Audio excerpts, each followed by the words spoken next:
Je vais rester ici ce soir. Hébergez-nous. Pardon? Allez, je vous l'ai déjà dit.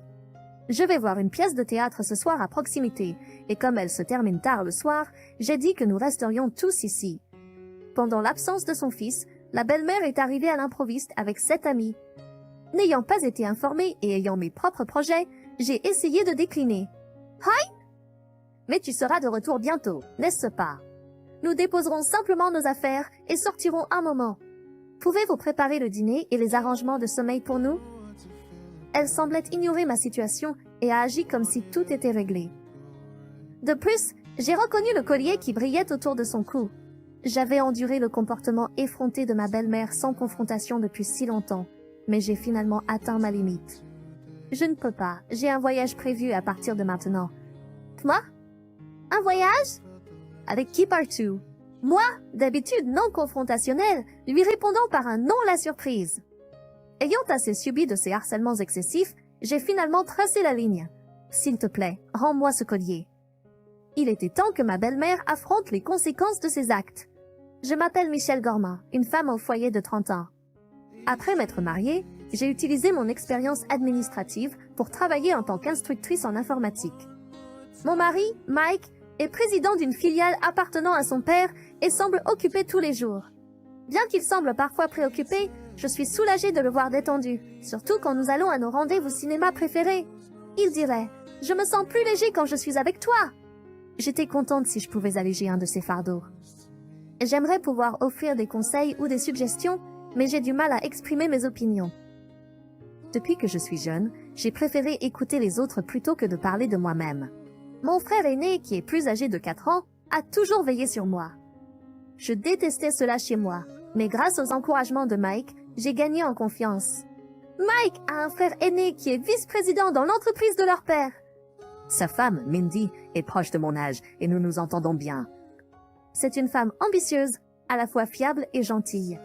J'admire sa détermination à exprimer ses opinions tout en restant compréhensive et adaptable. La voir tenir tête à sa belle-mère était vraiment impressionnant.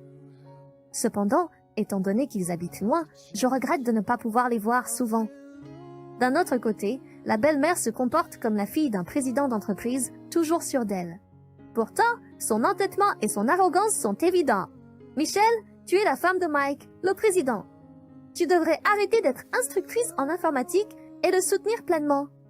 Et soutenir pleinement ton mari. Elle me réprimandait, me submergeant de pression. Mike me défendait, mais elle restait insatisfaite. Parfois, je me sentais soulagée que nous vivions séparés. J'espérais une vie paisible avec Mike et espérais finalement être bénie avec des enfants. Mais soudain, le père de Mike est décédé d'une crise cardiaque. La nouvelle a été si inattendue que tout le monde avait du mal à l'accepter. Pourtant, Mike et son frère devaient réfléchir à l'avenir de l'entreprise. Mike a décidé de rester à New York un moment. Je suis rentrée chez moi et j'ai attendu l'appel de Mike.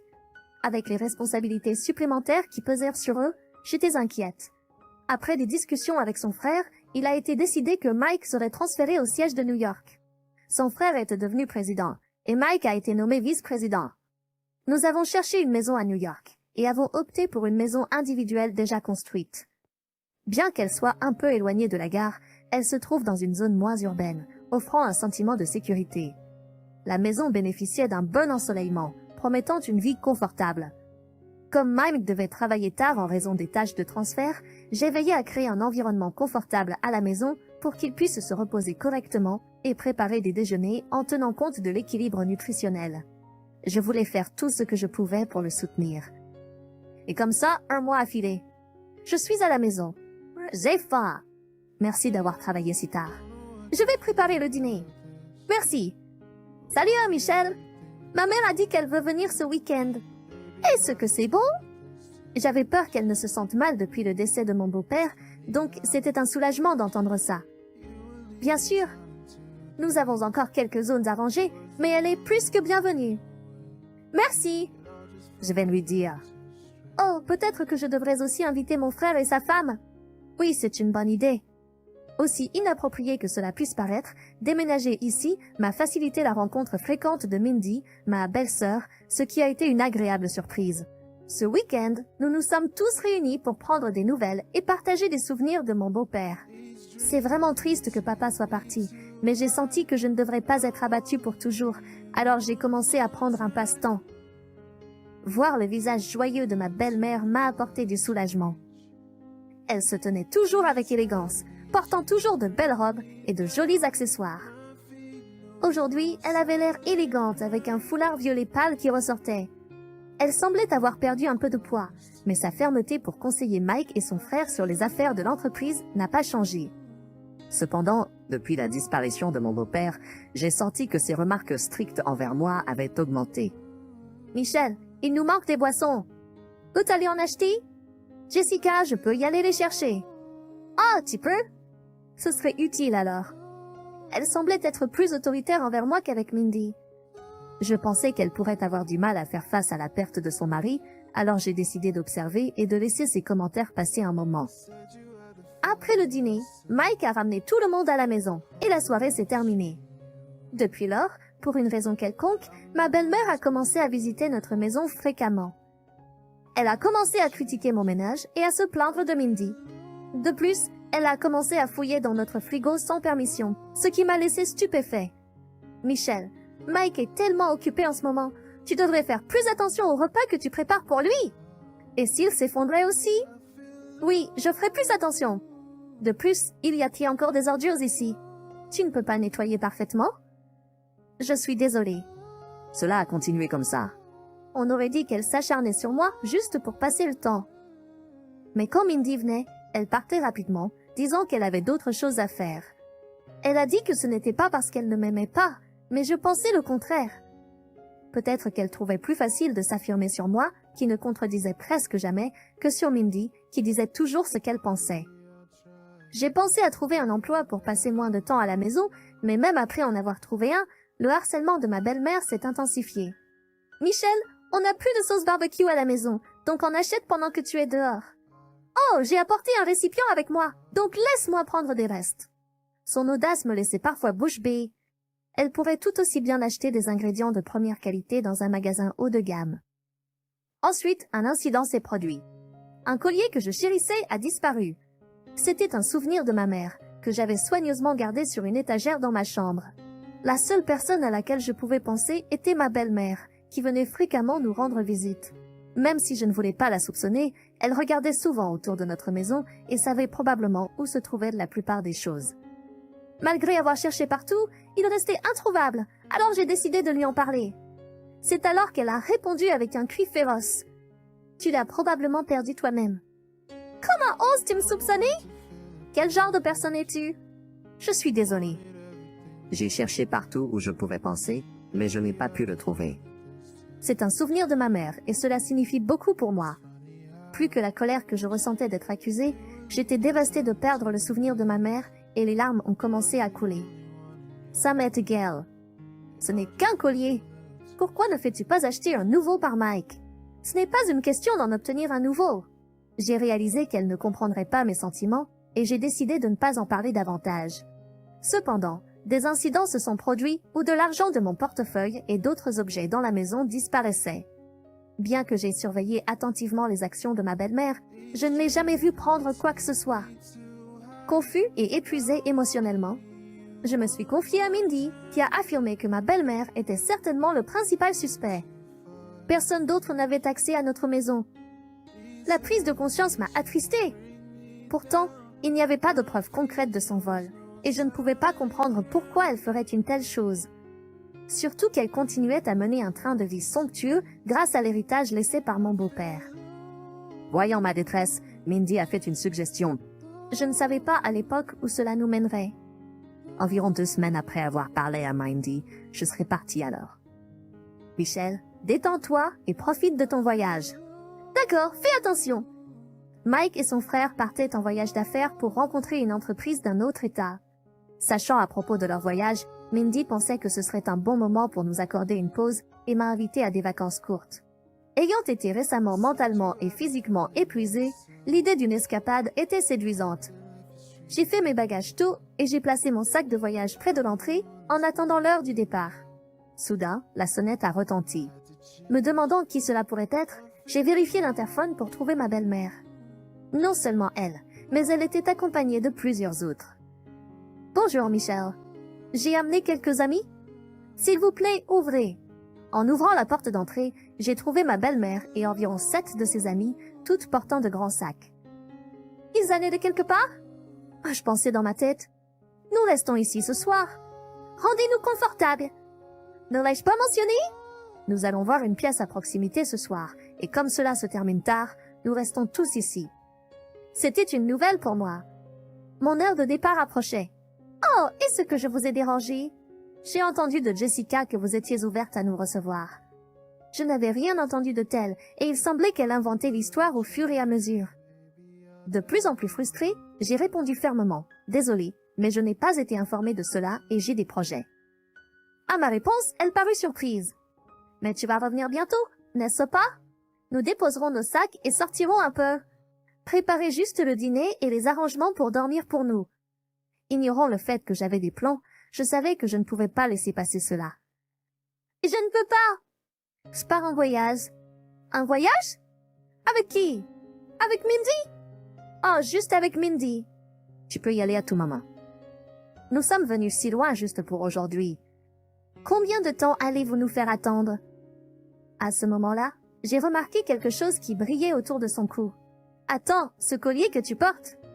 À ma grande surprise, c'était le même collier qui était un souvenir de ma mère. Jessica, où as-tu eu ce collier? Pourquoi? C'est juste l'une de mes collections. Y a-t-il un problème? Elle a répondu avec un air suffisant. Ça ne peut pas être vrai. Ce collier est une édition limitée, et il n'y en a pas beaucoup. Pendant que j'échangeais des mots avec elle, Mindy est arrivée. Je me demandais pourquoi tu n'es pas venu à notre lieu de rendez-vous et ne m'as pas contacté. C'est donc ce qui se passait. Je suis désolée, je n'ai pas pu prendre contact. Mindy, voyant mon expression, a tout de suite su que quelque chose n'allait pas. Qu'est-ce qui s'est passé? Je me suis fâchée parce que le collier qu'elle porte est le même que celui de ma mère qui a disparu récemment. Oh, celui que tu gardais dans cette boîte? Mindy l'a dit assez fort pour que tout le monde entende. Soudain, ma belle-mère, essayant de cacher la situation à ses amis, nous a chuchoté. Pouvez-vous arrêter ça? C'est gênant. Tu veux m'accuser de vol? Oui, franchement, je trouve ça suspect. Mindy a répondu fermement. As-tu des preuves que je l'ai volé? C'est gênant d'avoir de telles belles filles déraisonnables. S'il vous plaît, ne faites pas de scène devant mes amis. Sur ce, elle s'est retournée vers ses amis avec un sourire. Eh bien, rentrons tous à l'intérieur. Alors qu'elle essayait de rentrer à l'intérieur, je me suis souvenue de quelque chose. Les initiales! Les initiales de ma mère sont gravées sur le collier. Jessica, puis-je jeter un coup d'œil, s'il te plaît? Mindy est rapidement allée derrière elle pour vérifier. Assez de ça. Quel est le nom de ta mère? C'est Kate Young, donc les initiales devraient être Kai.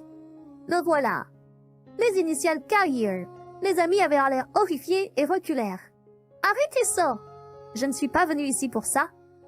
Allons-y, tout le monde! On ne vous laissera pas partir. Les amis, sentant la tension, murmurèrent rapidement. Nous ne sommes pas impliqués et se dirigèrent vers le métro. Attendez, c'est une erreur. Alors qu'elle essayait de suivre ses amis, quelqu'un l'arrêta. Que fais-tu ici? Hein? N'étais-tu pas censé être un voyage d'affaires? Là se tenait Mike. Il s'avère que le voyage d'affaires de Mike était en fait prévu pour le lendemain.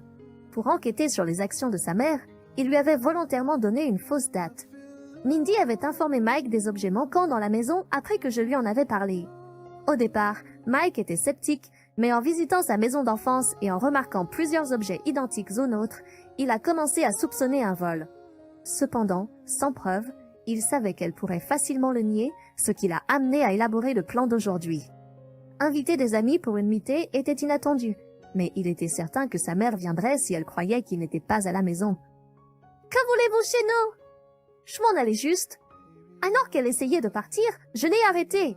« Rends-le, ce collier !» N'est-ce pas que ce collier est le souvenir des parents de Michel? Pourquoi l'as-tu, maman? Ce n'est pas ce que tu crois. Je l'ai trouvé dans mon sac à main. Michel a dû me piéger. Craignant visiblement l'impasse dans laquelle elle se trouvait, ma belle-mère a soudainement rejeté la faute sur moi. Penses-tu vraiment qu'un tel mensonge fonctionnerait? Il n'y a aucune chance que Michel fasse quelque chose comme ça. D'abord, rends le collier à Michel. Nous parlerons après cela. À contre-cœur, elle a enlevé le collier, l'a jeté par terre et a essayé de s'enfuir.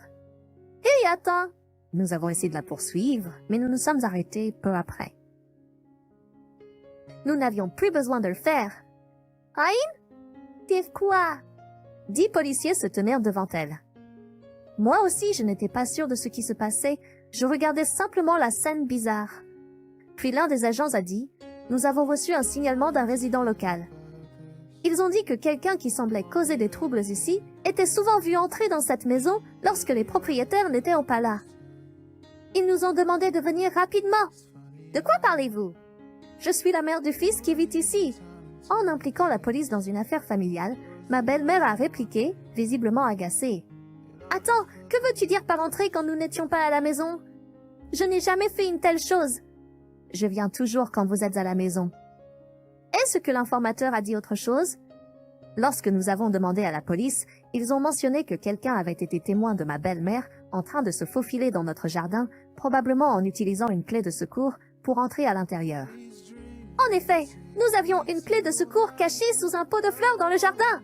Cette réalisation nous a donné des frissons et a également expliqué les objets manquants. Mike avait envisagé cette possibilité et prévoyait d'observer ses actions pendant que nous étions absents aujourd'hui. Mais il ne s'attendait jamais à découvrir la vérité de cette manière. « Maman, pourquoi entrais-tu dans notre maison quand nous n'étions pas là ?» J'ai demandé. « Ce ne sont que des mensonges. Tu vas croire l'histoire d'une personne inconnue? Mais tu avais bien mon précieux collier, n'est-ce pas? » J'ai dit. « Je t'ai dit que je l'avais trouvé dans mon sac à main. » Un des agents est intervenu, disant calmement « Parlons-en au poste. »« Mais je n'ai rien fait, » protesta ma belle-mère. Mike dit quelque chose. « Non, non, arrête !»« Je ne comprends pas pourquoi tu as fait ça, » dit Mike, visiblement contrarié. En entendant les paroles de son fils, la belle-mère s'effondra au sol. Mais juste au moment où il semblait qu'elle n'avait nulle part où se cacher et se sentait vaincue, elle explosa soudainement de rage. « Parce que, après le décès de ton père, je me sentais si seule. Et en la voyant toujours si joyeuse, je ne pouvais pas le supporter. Je me sentais mieux en la voyant troublée. Je voulais qu'elle ressente la douleur que je ressentais, hurla-t-elle, sa raison irrationnelle devenant claire. Mike était rouge de colère en entendant ces paroles. « Mike, attends. Laisse-moi parler. » Sentant le besoin de confronter directement le problème, Michelle s'interposa devant un Mike de plus en plus en colère. « Je comprends d'où tu viens, Jessica. Peut-être que j'ai été négligente en balayant toujours nos discussions. Cependant, voler est une toute autre affaire. » Voulais-tu me contrarier? Ne sois pas ridicule. As-tu trouvé de la joie à pousser quelqu'un à bout avec un plan aussi tordu et malveillant? Est-ce que cela comblait le vide de ta solitude? Toy Story, que sais-tu de moi? Si tu te sens mal, alors dis-le-nous! Nous ne pouvons pas lire dans les pensées. Ne te moque pas de moi. Pourquoi te dirais-je quoi que ce soit, toi la belle-fille sans valeur? Maman, Michel a raison? Voyant que la situation n'avançait pas, la police est intervenue, suggérant de se rendre au poste. Allez-vous vraiment m'emmener? Je n'arrive pas à y croire. Malgré sa résistance, compte tenu des témoignages de l'entrée illégale et des soupçons de vol de mes affaires, la police a décidé d'interroger ma belle-mère. Et ainsi, elle a été rapidement arrêtée pour entrée illégale et vol. Elle n'était pas convaincue, protestant continuellement.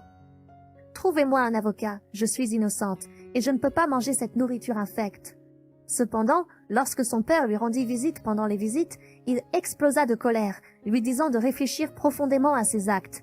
À cela, son attitude changea complètement alors qu'elle pleurait et s'excusait. Étant donné son comportement généralement insouciant, il semblait être la seule autorité qu'elle ne défierait pas. Il lui dit en outre que tant qu'elle ne réfléchirait pas sincèrement à ses actes, elle ne devrait pas penser à avoir un foyer où retourner.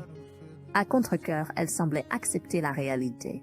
Peut-être que la perte de son mari avait laissé ma belle-mère à la recherche de sa place. Ses vêtements chics et ses bijoux étaient-ils simplement une armure pour rester forte? Je me suis même demandé si ses différentes attitudes envers moi et ma belle-sœur n'étaient que des tentatives pour dissimuler ses vulnérabilités. Cependant, ses désirs excessifs et son incapacité à les contrôler sont une question distincte.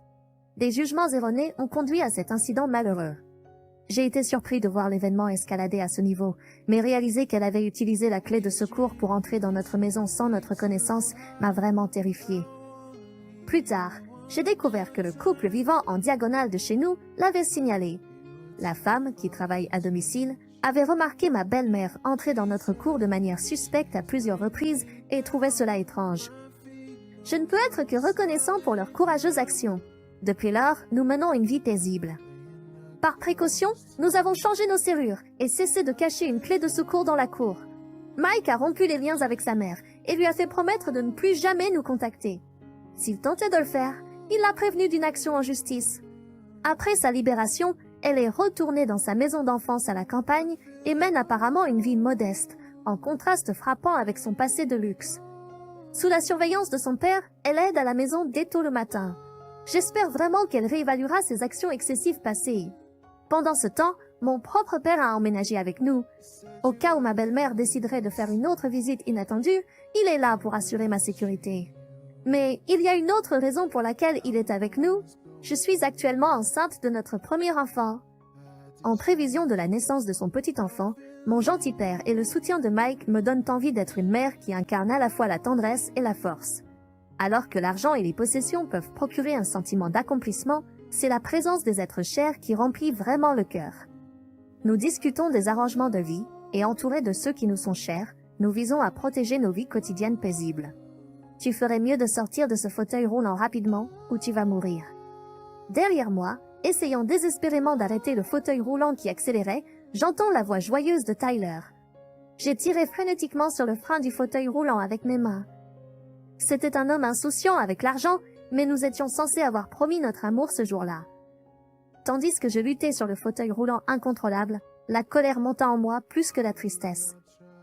Ah! Bang! La roue s'est coincée dans quelque chose, et j'ai été projetée du fauteuil roulant. Un grand bruit résonna derrière moi, et je perdis connaissance. Et le lendemain, quand je me suis réveillée, j'étais dans une chambre d'hôpital. Regardant sur le côté, Tyler pleurait sur le lit voisin. Après un moment, remarquant que je regardais, Tyler commença à parler avec un sourire flatteur. « Amy, tu vas bien? »« Je suis content. J'ai été renversée par une voiture et ma jambe. » De plus en plus émotif, Tyler retira la couverture. Il y avait le corps de Tyler, avec une seule jambe attachée. « Hé, tu vas m'aider, n'est-ce pas? »« Nous sommes mariés, n'est-ce pas? »« J'ai refusé? »« Hein? Pensant que je refuserais, Tyler était abasourdi. »« Qui va aider, hein? » J'ai décidé de partager toutes mes pensées. Je m'appelle Amy Moore. Je suis une illustratrice de 45 ans. J'aimais être active quand j'étais jeune et j'ai même participé à des compétitions nationales de natation pendant mes études. Même en tant qu'adulte travaillant, j'aimais pratiquer divers sports sans changement, mais il y a environ 2 ans, on m'a diagnostiqué une certaine maladie et je ne peux plus mettre de force dans ma jambe gauche. Je n'ai pas entendu le diagnostic directement, mais avec une jambe qui a peu ou pas de sensation, je ne peux pas marcher, et maintenant je vis dans un fauteuil roulant. Mon mari Tyler est plus âgé d'1 an, et nous nous sommes rencontrés lors d'un rendez-vous de groupe. Ma maison était à l'origine riche, et mon père était un président de société bien connu dans la société, donc beaucoup de gens, hommes et femmes, voulaient en profiter de notre richesse. Cependant, mon père n'a jamais montré de favoritisme envers moi ou mes frères et sœurs, et malgré l'environnement privilégié, il n'y avait pas de retour pour lui plaire. J'en ai eu assez des gens qui venaient vers moi pour l'argent de ma famille. Au milieu de tout cela, Tyler était le seul qui semblait vraiment se soucier de moi, pas de ma richesse. Notre relation a fleuri et nous avons apprécié des rendez-vous simples comme des pique-niques et de l'escalade en montagne, et nous avons célébré nos anniversaires chez l'un et l'autre. Nous avons nourri notre amour avec bonheur, et après 3 ans de fréquentation, nous nous sommes mariés. Notre nouvelle maison était idéalement située près de la maison de mes beaux-parents, et ils m'adoraient. Mon beau-père et moi avons noué des liens grâce à notre amour commun pour le sport, et nous avons souvent assisté à des matchs ensemble. Nous étions mariés depuis 10 ans, et bien que nous n'ayons pas été bénis avec des enfants, nous étions satisfaits de nos vies. Cependant, tout a changé lorsque je me suis retrouvée en fauteuil roulant. L'attitude de Tyler envers moi a complètement changé, et il a commencé à exiger que ma famille paie le coût de rendre notre maison accessible et d'embaucher une aide. Bien sûr, mon père a refusé de payer. J'avais initialement prévu de couvrir les dépenses avec mes économies et mon salaire futur. Mais quand je l'ai dit à Tyler, il m'a donné une réponse inattendue. Il a dit que mon héritage diminuerait si j'utilisais mes économies. J'ai été surpris par ses paroles et j'ai demandé pourquoi il évoquait mon héritage. Tyler a rapidement changé de ton et s'est excusé, disant qu'il avait fait une erreur et qu'il pensait que nous aurions besoin de beaucoup d'argent à l'avenir. Je n'ai pas été convaincue par sa mauvaise excuse, mais j'ai fini par laisser passer son radinerie à contre-cœur. Cependant, Tyler a continué à évoquer mon héritage et mon assurance, et finalement, il a arrêté de faire des excuses et a commencé à suggérer que nous passions à un plan d'assurance plus cher. Je me suis retrouvée incapable de comprendre le comportement de Tyler. Malgré ses objections, j'ai décidé d'utiliser mes économies et mon bonus de cette année pour financer les rénovations et embaucher un service de ménage 3 fois par semaine. Avec la maison maintenant accessible, j'ai pu faire le ménage même en fauteuil roulant, donc 3 fois par semaine était suffisante. La personne en charge du service de ménage était une femme plus âgée au tempérament gentil, et j'aimais prendre le thé avec elle pendant les pauses. Cependant, il semblait que Tyler ne l'aimait pas et se plaignait souvent d'elle. La façon dont elle pliait le linge était différente. L'ordre dans lequel elle disposait la vaisselle lavée était différent. Et parfois, il trouvait même que le goût de la nourriture était différent. Toutes ces critiques pouvaient être qualifiées de recherche de défauts. Et un jour, j'ai enfin explosé de colère. « Pourquoi dis-tu de telles choses impolies ?» J'ai demandé. Hein? C'est vrai, non? Elle reçoit de l'argent pour un travail aussi bâclé. Le monde est tenu pour acquis. De plus, c'est bizarre de payer pour le ménage. Fais-la gratuitement. Il n'y a aucune chance que cela se produise. Tyler a été momentanément déconcerté par ma férocité, mais il a bientôt commencé à sourire. Et puis il a dit quelque chose d'incroyable. Si tu insistes, alors d'accord, dit-il. Je déduirai le même montant que nous lui payons de nos dépenses de subsistance. Quoi? Je me sentais étourdie par la décision incompréhensible de Tyler. Nous avons payé à la femme responsable environ 1 000 $ par mois. La moitié de cette somme, je l'avais contribuée en ajoutant aux dépenses de subsistance pour mes propres économies. Mais maintenant, Tyler a dit qu'il allait mettre ses 1 000 $ dans sa propre allocation au lieu des dépenses de subsistance. Nos dépenses de subsistance étaient déjà très serrées, donc si Tyler ne contribuait pas, je devrais combler la différence. En d'autres termes, ma propre contribution personnelle passerait de 500 $ à 1 500 $, triplant pratiquement. Tenant fortement ma tempe, j'ai répondu, si tu déduis 1 000 $, ta contribution aux dépenses de subsistance devient 500 $. Où pensez-vous que je vais trouver les 1 000 $ supplémentaires? Eh bien, c'est votre caprice, alors vous devriez le payer. Tu gagnes de l'argent, n'est-ce pas? Je n'arrivais pas à y croire. Il est vrai qu'après être tombé malade, j'étais devenu indépendant et je réussissais. Mais mes revenus étaient à peine plus élevés que lorsque j'étais salarié d'une entreprise. Si je devais déduire encore 1 000 $, je ne pourrais pas économiser d'argent. Cependant, Tyler ne montrait aucun signe de recul. D'accord, mais promets-moi une chose. Assure-toi d'économiser correctement ces 1 000 $. Compris. Avec l'accord joyeux de Tyler, je ne ressentais rien d'autre que de l'anxiété. Et cette anxiété s'est rapidement avérée fondée. Tyler a arrêté de se plaindre de l'agence de ménage. Mais en contrepartie, Tyler a arrêté de faire le ménage. Et, même si nous faisons appel à l'agence de ménage, nous devrions faire les tâches quotidiennes. Ah, de quoi tu parles? Nous les payons, alors laissons-les faire. Tyler a commencé à sortir de la maison plus souvent. Il n'y avait pas de conversation, et lors des rares occasions où nous nous rencontrions, il faisait une grimace dégoûtée. Le mot divorce a commencé à flotter dans mon esprit. Hey, tu veux aller voir les cerisiers en fleurs au jardin botanique? Les cerisiers en fleurs? Nous avions vécu avec peu de conversation pendant 2 mois. C'était au début du printemps quand soudain Tyler a dit quelque chose qui m'a laissé perplexe. Souriant, Tyler a continué à me parler, mais j'étais perdue. Récemment, nous nous sommes juste croisés, n'est-ce pas? J'aimerais avoir une petite conversation en regardant les belles fleurs. Eh bien, d'accord alors. D'accord, allons-y. Tyler s'écria joyeusement alors qu'il commençait à pousser ma chaise roulante. La conversation banale après si longtemps apaisa un peu mon cœur fatigué. Peut-être que le récent désaccord était dû au fait que nous ne parlions pas assez. C'est à ce moment-là que j'ai commencé à penser de cette manière. Tu sais, je suis à court d'argent. J'ai vraiment besoin de ton argent d'assurance bientôt. Quoi? Avec la voix inaudible de Tyler, ma chaise roulante a été poussée vigoureusement et a commencé à descendre la pente toute seule. Incapable de comprendre la situation, je paniquais. Pourtant, j'ai désespérément attrapé le frein. Tu ferais mieux de sortir de cette chaise roulante rapidement, sinon tu vas mourir. Derrière moi, alors que j'essayais désespérément d'arrêter la chaise roulante qui accélérait, la voix joyeuse de Tyler résonnait. Désespérément, j'ai tiré sur le frein de la chaise roulante avec ma main. C'était un homme négligent avec l'argent, mais nous étions censés avoir fait le vœu d'amour ce jour-là. Alors que je luttais au sommet de la chaise roulante incontrôlable, la colère bouillonnait en moi plus que la tristesse. « Ah !» Le pneu accrocha quelque chose, et je fus éjecté de la chaise roulante. Un bruit fort suivit, et je perdis connaissance là-bas. Et le lendemain, quand je me suis réveillée, j'étais dans une chambre d'hôpital. En regardant sur le côté, Tyler pleurait sur le lit voisin. Après un moment, remarquant que je le regardais, Tyler parla avec un sourire mielleux. « Amy, tu es en sécurité !»« Je suis soulagée !»« J'ai été renversée par une voiture là-bas, et ma jambe. De plus en plus émotif, Tyler arracha sa couverture. De là est apparu le corps de Tyler, avec une seule jambe attachée. « Tu vas m'aider, n'est-ce pas? Nous sommes mari et femme, n'est-ce pas? » Je refuse. « Ryan? » Il semble qu'il n'ait jamais imaginé que je refuserais. Tyler resta sans voix. Qui aurait même pensé à l'aider? J'ai décidé de laisser sortir tous les sentiments que j'avais gardés en moi. Pourquoi devrais-je m'occuper de quelqu'un qui m'a poussé en bas d'une colline juste pour toucher de l'argent d'assurance? C'était un moment de folie. Je le regrette. Si dire désolé pouvait tout arranger, nous n'aurions pas besoin de la police.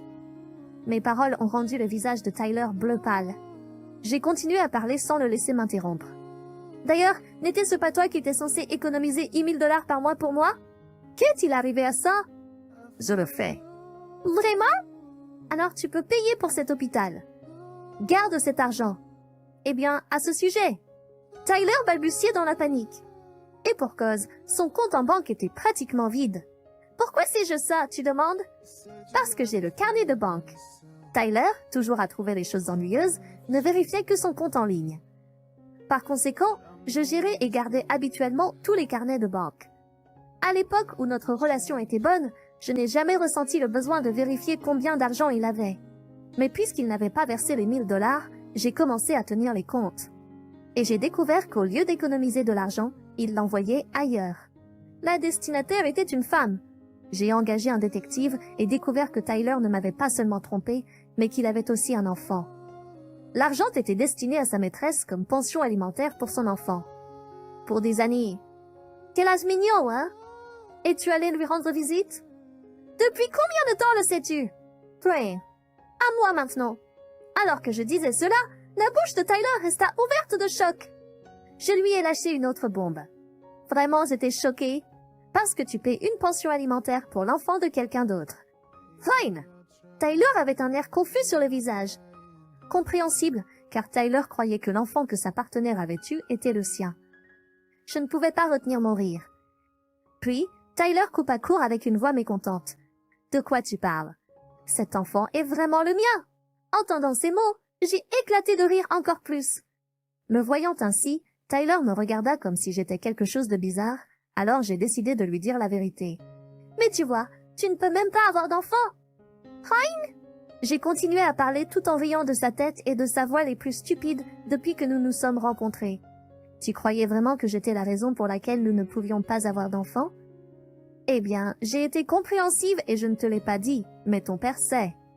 C'est un mensonge. Le visage de Tyler perdit complètement sa couleur. En fait, nous avions suivi un traitement contre l'infertilité pendant environ 3 ans depuis notre mariage. À ce moment-là, Tyler a finalement passé le test. En fin de compte, il s'est avéré que la cause résidait chez Tyler. Cependant, après avoir consulté mon beau-père, j'ai décidé de garder cela secret pour Tyler. Mon beau-père pensait que Tyler, qui est mentalement fragile, ne saurait pas comment réagir s'il était confronté à ce fait. Entendant l'avis de mon beau-père, j'étais troublée. Mais à la fin, j'ai poursuivi le traitement de l'infertilité sans dire à Tyler les résultats et l'ai arrêté à la demande de Tyler. Après lui avoir tout dit, Tyler a soudainement appelé quelqu'un sur son smartphone. « Tu as eu une liaison, n'est-ce pas? L'enfant n'est pas le mien, n'est-ce pas? » En regardant Tyler crier comme ça au premier mot, j'ai compris qu'il appelait. Tyler semblait avoir des arguments de l'autre côté. De l'autre côté, parfois sa voix s'échappait vivement. Parmi eux, j'ai éclaté de rire au mot. « Tu as eu une liaison aussi, n'est-ce pas? » Tyler dit « Ce n'est pas le moment pour ce genre de discussion. » Mais pour moi, la femme qui a trompé Tyler pour payer une pension alimentaire pour l'enfant d'un autre homme Et Tyler, qui a dépensé tout l'argent pour la pension alimentaire et les affaires, puis a poussé sa femme d'une colline pour de l'argent d'assurance, semble tout aussi terrible. Il semble que l'appel ait été coupé unilatéralement et il n'a pas réussi à rappeler, peu importe le nombre de fois qu'il a essayé de rappeler. Tyler était complètement en colère contre l'attitude de sa partenaire, oubliant apparemment que j'étais à côté de lui. Ce salaud était-elle seulement après l'argent? Désolé de t'interrompre alors que tu es énervé, mais nous n'avons pas fini de parler. Ah, Amy! Il semble que Tyler a finalement réalisé que j'étais là, me regardant et transpirant. J'ai ramené la conversation avec un sourire. Te souviens-tu avoir signé les papiers lorsque nous avons décidé d'économiser ces $1000 que tu as dépensés? J'ai soupiré devant l'attitude de Tyler. Il prévoyait probablement de revenir là-dessus plus tard de toute façon. J'ai pris mon smartphone sur la table et lui ai montré une photo. Regarde, c'est écrit ici, n'est-ce pas? En cas de mauvais usage, de divorce, et le montant total dépensé jusqu'au mois découvert sera versé à la femme, Amy. C'est une arnaque. Ce n'était pas là! Oh, mais c'est correctement vérifié. Et il y a aussi une signature, n'est-ce pas? C'est même notarié, n'est-ce pas? Tyler avait l'air frustré. Et puis, il s'est immédiatement tourné vers moi avec des yeux désespérés. « Allez, Amy! Je viens d'être possédée! S'il te plaît, ne parle pas de divorce, d'accord? En plus, je ne peux pas payer une telle somme. Le divorce est réglé. Je n'en peux plus. Mais ne t'inquiète pas, tu peux payer le montant dépensé par versement. » En me voyant dans cet état, Tyler avait l'air d'être la victime. Je soupirai et appelai la silhouette cachée à l'entrée de la chambre d'hôpital. « S'il te plaît, entre, papa! » Voyant son beau-père entrer dans la pièce, Tyler cria. Mon beau-père, le visage rouge comme s'il allait éclater de colère, fixait Tyler du regard. « C'est la fin de notre relation? Ben? »« De quoi tu parles? » Mon beau-père fixa Tyler et vint s'excuser auprès de moi. « Je suis vraiment désolé. Je ne demanderai pas pardon, et c'est bien si tu ne le fais pas. S'il te plaît, porte plainte. Je suis vraiment content que Amy soit en sécurité. »« Merci. »« Il doit être en train de pleurer. » De grosses gouttes d'eau tombèrent sur mon lit. Je fixai Tyler, la raison pour laquelle mon cher beau-père faisait cela. « Quoi? Tu ne ressens rien en voyant ça? C'est de ta faute. Tu dépenses toujours de l'argent, alors que tu gagnes plus que moi et ta famille riche est avare.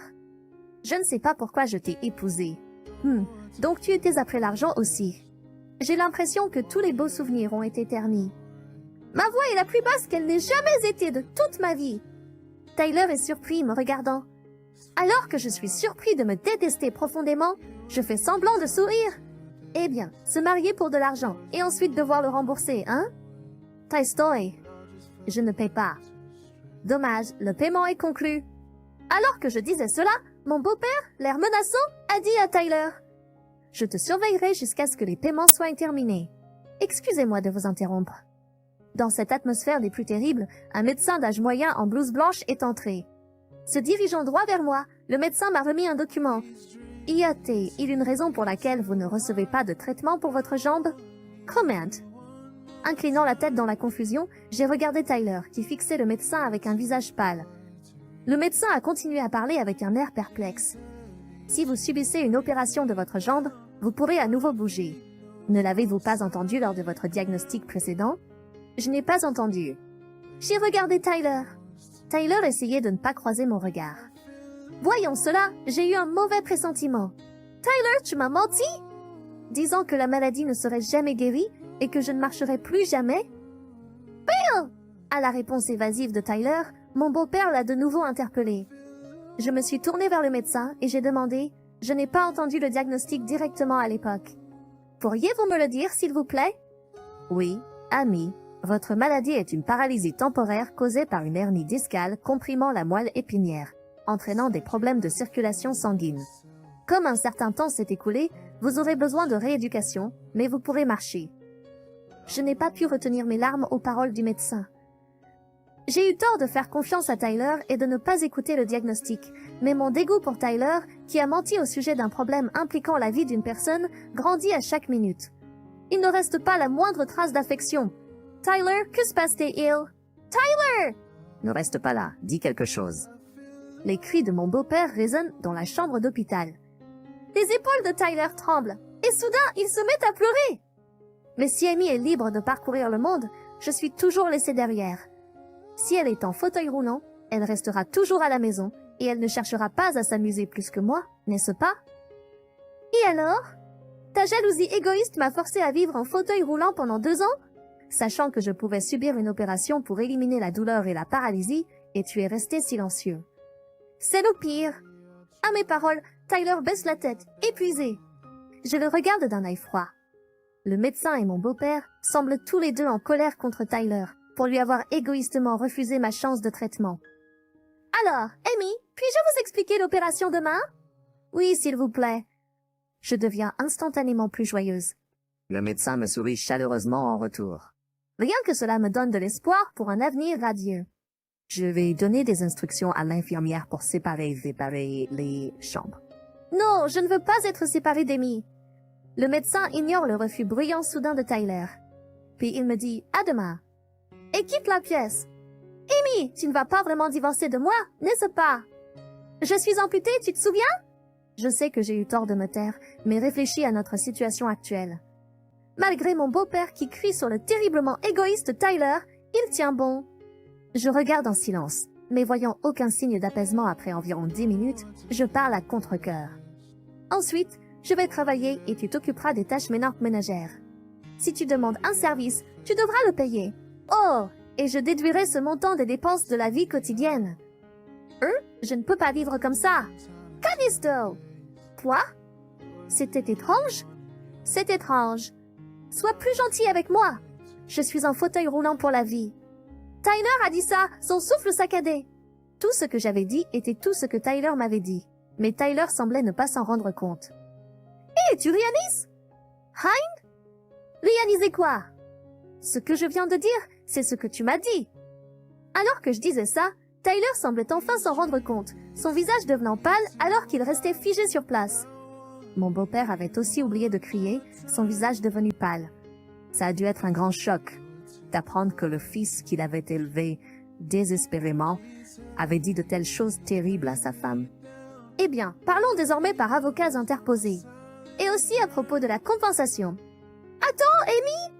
Alors que Tyler appelait mon nom, une infirmière est entrée dans la pièce. Il semblait que je déménageais de pièce pour que Tyler ne puisse plus facilement entrer. Tyler a résisté jusqu'au bout, mais avec une jambe, il ne pouvait pas se lever du lit et ne pouvait que crier. Eh bien, Tyler, au revoir. Attends, moi? Avec les cris de Tyler, comme dernière chose que j'ai entendue, j'ai été poussée par l'infirmière et laissée seule dans la pièce. Mon beau-père a croisé mon regard et a acquiescé, et j'ai incliné la tête en retour. C'était la dernière fois que j'ai vu Tyler. Quelques mois plus tard, j'ai reçu les papiers de divorce de Tyler par l'intermédiaire de l'avocat, et le divorce a été conclu avec succès. J'ai entendu dire que Tyler est assez découragé et vit sous la stricte surveillance de mon beau-père. Il semble avoir réussi à garder son emploi de bureau, mais il semble que la raison du divorce ait fuité d'une manière ou d'une autre. Maintenant, ses collègues qui étaient auparavant préoccupés par sa blessure à son retour le regardent maintenant froidement. Tyler s'est attiré ça tout seul, mais je l'ai entendu se lamenter. Mes collègues me harcèlent. Je n'ai pas pu m'empêcher de sourire amèrement, me disant qu'il n'avait pas changé d'un iota. Je vois toujours mon beau-père de temps en temps après le divorce avec Tyler, en partie pour vérifier sa situation, mais surtout parce que nous partageons un passe-temps. Au début, mon beau-père semblait très désolé, mais récemment il est revenu à son comportement habituel. Après enquête, il s'est avéré que la femme avec qui Tyler avait une liaison était mariée et avait été mariée au véritable père de son enfant. J'ai envoyé les preuves de l'affaire et le paiement de la pension alimentaire à l'époux de la femme. Il semble qu'il a découvert l'affaire grâce aux preuves que j'ai envoyées et une énorme dispute s'en est suivie. Il semble qu'il se soit également divorcé. Une lettre pleine de ressentiment est arrivée au bureau de l'avocat, mais elle a été ignorée. Quant à moi, j'ai subi une opération immédiatement après cela et j'ai passé environ 6 mois à l'hôpital pour une rééducation physique. Grâce à l'organisation de mon beau-père, j'ai pu continuer à travailler tout en restant dans une chambre privée. Après ma sortie, grâce à une rééducation physique continue et des examens réguliers, je peux maintenant marcher avec une canne. Ma routine quotidienne récente comprend une promenade autour de la maison. Récemment, j'ai échangé mes coordonnées avec quelqu'un que j'ai rencontré lors de ces promenades et nous nous sommes promis d'aller manger ensemble. C'est une personne très gentille qui m'a aidé quand j'ai trébuché et suis tombée sur un rocher. Ces jours-ci, le sentiment exaltant d'un nouveau printemps qui arrive rend mon excitation incontrôlable. Se pavaner pour seulement 300 $. Je n'ai pas besoin de cette petite monnaie. En riant, mon fils et sa femme m'ont méprisé, lançant des paroles dures. Je les ai soutenus pendant une décennie depuis qu'ils ont dit qu'ils avaient des difficultés financières. Malgré le fait de les voir ne jamais trouver de travail stable, j'ai serré les dents et essayé de trouver un moyen de les aider. Regardez la reconnaissance que je reçois. Pourquoi ai-je même pensé à aider ces gens? Je croyais qu'un jour ils apprécieraient mes sentiments et adouciraient leur attitude. Mais ce jour n'est jamais venu. N'est-ce pas une réponse claire? Je ne peux m'empêcher d'être en colère contre eux, qui rient et agissent ainsi. Ce n'est pas suffisant. Ah, ce ne sont que des clopinettes. Après avoir perdu 10 ans de mon temps et l'argent que j'avais économisé. Pendant 10 ans, je me suis dévouée à mon fils et sa femme sans dire un mot. Mais cela se termine aujourd'hui. Je m'appelle Mary, une femme au foyer dans la cinquantaine. Après le décès de mon mari, j'ai vécu seule. Seule. Nous avons un fils. Après avoir obtenu son diplôme, il a déménagé et a maintenant une famille avec sa femme. Ils habitent à proximité, mais honnêtement, nous ne sommes pas en bons termes. Disons qu'il pose quelques problèmes. Après l'université, mon fils a commencé à travailler dans une entreprise où il a rencontré sa femme. Elle a quitté son emploi après s'être mariée, devenant femme au foyer à plein temps. Mais moins d'1 an plus tard, mon fils a quitté son emploi. Apparemment, il avait des problèmes avec son patron. Pensant qu'il trouverait facilement un nouveau travail, il a tout abandonné pour un seul différent. Mais la vie ne s'est pas déroulée comme il l'avait pensé. Malgré ses recherches, il n'a pas pu trouver un emploi convenable et il a fini par renoncer à travailler complètement. Sa femme ne semblait pas non plus intéressée par le travail et en quelques mois, ils ont sombré dans des difficultés financières. Pour les soutenir, j'ai décidé de leur envoyer modestement 300 $ par mois. Ils ont pleuré et m'ont remercié pour l'aide financière. Chaque jour, j'espérais qu'ils sortiraient de leurs difficultés et pourraient subvenir à leurs besoins. Mais maintenant, 10 ans plus tard, mes 300 $ mensuels ne sont pas quelque chose pour lequel ils sont reconnaissants. C'est devenu quelque chose qu'ils pensent mériter. Par exemple, un mois a été chargé avec des événements familiaux et je n'ai pas trouvé le temps de rencontrer mon fils et sa femme le jour où je leur donne habituellement leur allocation mensuelle. Tard dans la nuit, j'ai entendu quelqu'un frapper fort à la porte et c'était mon fils et sa femme en visite. « Maman, nous avons besoin de l'allocation à temps! Tu commences à oublier les choses parce que tu vieillis. » Mon fils taquinait, mais épuisé et somnolente après plusieurs journées chargées, j'ai dit « Je te la donnerai une autre fois. »« S'il te plaît, rentrez à la maison pour l'instant. » Ensuite, sa femme, le visage rouge de colère, a dit « C'est quelque chose de mensuel, tu dois le donner à temps. »« Ce n'est pas parce que tu es la mère de mon mari que tu peux agir de cette façon. » Et elle m'a attrapé par le col. Choquée par cette confrontation soudaine, j'ai fini par remettre les 300 $ déjà préparés à mon fils et sa femme. Si tu l'avais juste donné honnêtement dès le début, cela ne se serait pas produit. Je ne veux pas non plus utiliser la force physique avec toi. Oui, écoute-nous et comporte-toi. Si tu perds un jour la tête, c'est nous qui devrons nous occuper de toi. Ça ne ferait pas de mal de nous mettre dans tes bonnes grâces maintenant, n'est-ce pas? J'étais furieuse de leur audace, mais si je ripostais maintenant et blessais leur fierté, ils pourraient ne plus jamais pouvoir se débrouiller seuls, tout comme quand mon fils a dû quitter son emploi. Alors, avalant mes émotions, j'ai simplement souri, présenté mes excuses et fait ce qu'ils demandaient. Avec le recul, je crois que j'aurais dû tenir bon à ce moment-là. Mais je désirais ardemment qu'ils se remettent d'une manière ou d'une autre sur pied. C'est pourquoi je me sentais si impuissante. Les souvenirs désagréables avec eux ne se limitaient pas à cela. Un jour au travail, j'ai reçu un appel d'une bonne voisine, Mary. Elle m'a demandé si nous pouvions parler de mon fils et de sa femme. J'ai présenté mes excuses et j'ai dit que j'arriverais bientôt. Apparemment, lorsque la voisine est rentrée des courses, elle a remarqué des signes d'effraction.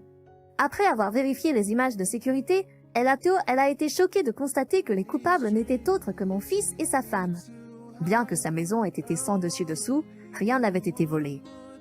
Connaissant ma situation avec eux, elle a choisi de me contacter en premier. J'ai quitté le travail plus tôt et j'ai pris contact avec mon fils et sa femme. Nous trois sommes allés présenter nos excuses. Je continuais à m'excuser, mais mon fils et sa femme ne montraient aucun remords. Le voisin avait l'air mécontent, mais l'affaire s'est arrangée lorsque j'ai accepté de dédommager pour la fenêtre cassée. Cependant, sur le chemin du retour, ils ont dit quelque chose d'incroyable. Ils ont demandé pourquoi les personnes âgées sont-elles si mesquines. Nous voulions juste emprunter quelques affaires. J'étais stupéfait et je n'ai pu dire que quoi. Mais ils ont continué, sans même me regarder. Ils ont dit, oui, nous avons cassé une fenêtre et fait un désordre, mais nous n'avons rien volé. Est-ce qu'elle exagère? Je n'en croyais pas mes oreilles. Mon fils a seulement acquiescé. Je ne comprenais pas de quoi il parlait et suis resté silencieux, regardant la scène se dérouler devant mes yeux. J'aurais dû leur dire ce que je pensais sans avoir peur. Ne pas le faire a montré ma faiblesse.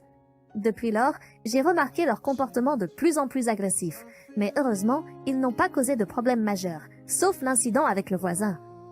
Donc, j'ai continué à subvenir à leurs besoins, espérant qu'un jour ils deviendraient autonomes. Chaque fois qu'ils demandaient en quelque chose, je l'achetais si je le pouvais. Mon fils voulait des gadgets pour socialiser avec ses amis, et sa femme voulait des articles de marque de luxe pour ne pas se sentir inférieur aux autres. Leurs demandes ont augmenté et ils ont commencé à compter sur moi pour tout. Même pendant mes jours de congé, ils m'appelaient pour faire les tâches ménagères. J'ai commencé à travailler sans relâche. Ils ont commencé à me demander plus que de l'argent. Je savais que vivre nécessite de l'argent et ils n'avaient ni les moyens ni la volonté de gagner le leur. Donc je n'avais pas d'autre choix que de les soutenir. Peu importe à quel point j'étais fatiguée, je suis restée dévouée à mon travail et j'ai fait toutes les tâches qu'ils demandaient, même si j'étais épuisée. Par conséquent, je suis devenue épuisée. Des cernes sont apparues sous mes yeux, ma peau est devenue rugueuse et la sensation de vertige est devenue une compagne régulière. Mon fils et sa femme riant de moi et disaient « Tu ressembles à un monstre ». De plus, sa femme m'a pointé du doigt et a dit « Elle a abandonné l'idée d'être une femme ». Je n'avais même pas l'énergie pour riposter contre de telles paroles dures. J'avais un pressentiment que j'atteignais mon point de rupture, mais je croyais que si je ne parlais pas, les choses ne changeraient jamais. Que si je ne continuais pas à travailler, nos vies à tous les deux s'effondreraient. Alors j'ai fait de mon mieux, j'ai persévéré et j'ai réussi d'une manière ou d'une autre à continuer. Pour être honnête, j'avais envie de m'appuyer sur quelqu'un, de m'accrocher à eux et d'abandonner depuis longtemps. Un jour, alors que je faisais des tâches chez mon fils, un incident mineur a déclenché une dispute. Épuisée et sur les nerfs, après de nombreux jours de tension, chaque petite action de leur part m'irritait. Sa femme a alors fait un commentaire méprisant, se comportant en toute puissance pour seulement $300. Mon fils, croyant ces paroles, a dit « Nous n'avons pas besoin de cette petite somme » et a rendu les $300 que je leur avais donnés ce jour-là avec diligence. Ils ont dit « Si tu veux nous donner de l'argent, apporte une somme décente ». Ils se moquèrent de moi et me méprisaient. Ces paroles ont allumé un feu en moi. D'accord, j'arrête alors, et je dis sans penser à l'avenir ou à leurs sentiments. Les mots ont simplement jailli de ma bouche. Ils ont tous les deux penché la tête, confus, mais quand j'ai commencé à faire mes bagages pour partir, ils ont éclaté de rire. Allez, maman, arrête de plaisanter. Si nous te laissions, tu serais toute seule. Tu n'aurais pas le courage de vivre seule sans ton précieux fils et sa femme. Mary, quand es-tu devenue une telle plaisantin? Cette plaisanterie n'était pas drôle du tout. Tu m'as inquiétée pendant une seconde. Ils pensaient en dos que je parlais juste par frustration et que je ne pensais pas sérieusement à arrêter le soutien financier. Ils ont continué à se moquer de moi. Si tu as le courage, vas-y. Mais si tu le fais, nous couperons les ponts avec toi. Penses-tu pouvoir te débrouiller toute seule? Allez, tu voudrais reprendre tes paroles en un rien de temps. Il n'y a aucune chance que ta mère têtue fasse une chose pareille, n'est-ce pas? Ils ne se rendaient pas compte à quel point je me sentais acculée. Pourtant, ils ont continué à me maltraiter. Je me demandais ce que j'avais à gagner en les soutenant, en leur achetant ce qu'ils voulaient et en faisant leur ménage. N'ai-je pas été utilisée et abusée? J'ai l'impression d'être lésée. Profiter de mes sentiments, me traiter comme un laquais et avoir cette attitude même quand j'en peux plus. Ils peuvent être de la famille de nom, mais avec leur comportement, je ne pouvais pas les considérer comme tels. Je suis sérieux. Rappelez-vous, c'est vous qui l'avez demandé, et je dis, mais ils ont juste ri, prenant cela comme une blague. Allez-y, essayez. Mais vous le regretterez bientôt. Je le vois déjà. Les paroles de mon fils ont allumé le feu de ma combativité. Je vais les envoyer tout droit en enfer. Je vais leur montrer à quel point je suis une personne précieuse et à quel point il est impardonnable d'agir de manière aussi brutale envers moi. Alors que je me préparais à rentrer chez moi, tout ce à quoi je pouvais penser, c'était comment j'allais les affronter. Pour commencer, j'ai cessé tout soutien financier à mon fils et sa femme, comme je l'avais promis. Plus de transfert d'argent, plus d'aide financière et plus d'aide à la maison. Rien. De mon point de vue, après avoir vécu pour mon fils et sa femme, agir ainsi sans tenir compte de leurs besoins était quelque chose que je n'avais jamais fait auparavant. Maintenant, je pouvais souffler sans m'inquiéter pour eux. Je pouvais dépenser mon argent pour moi-même et faire les tâches ménagères à ma guise. J'ai réalisé à quel point c'était merveilleux de vivre ainsi. Mon fils et sa femme pensèrent que je ne serais jamais capable de couper les ponts avec eux et de vivre seul. Mais en réalité, cette vie d'indépendance que je désirais depuis plus d'une décennie, c'est exactement ce que j'ai obtenu. De plus, j'ai décidé de mettre plus de pression sur eux. En fait, j'avais pris à bail l'appartement de mon fils et sa femme après leur expulsion de leur logement initial à cause de difficultés financières. Bien sûr, c'était moi qui payais le loyer. Ayant décidé de couper tout soutien financier, il n'était pas logique de continuer à les aider avec le loyer. Donc, j'ai contacté l'agence immobilière et décidé d'annuler le bail.